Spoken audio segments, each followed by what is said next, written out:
Wang hi ong ching ching tu tini ngonto munya su ching yu ma ching ngonang asung wanda tauba ching yu wa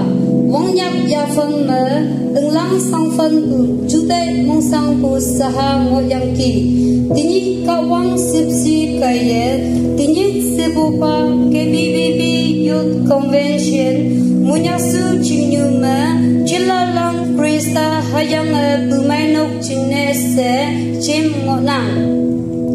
kunyak wang kon mong ma du so ching ngonang hatau kunyak chan yu tang shum lam cha lombu ngoyang ki kunyak wang kon na hak ngonang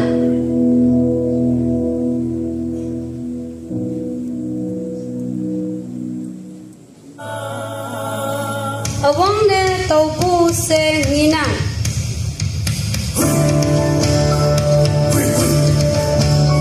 tau phơi me mukha se nginang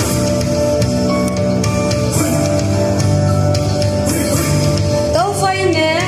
tohok se nginang tau phơi me kofi se nginang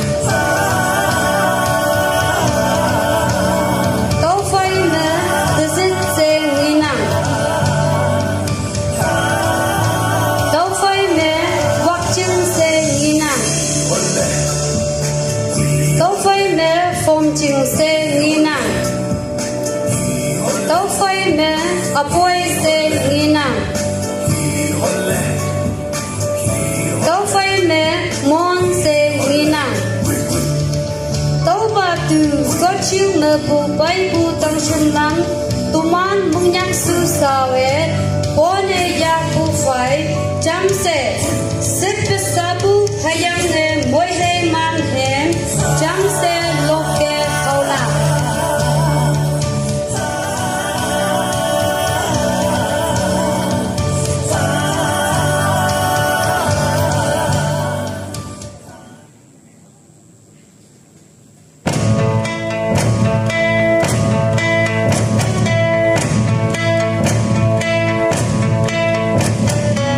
Oh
Lord.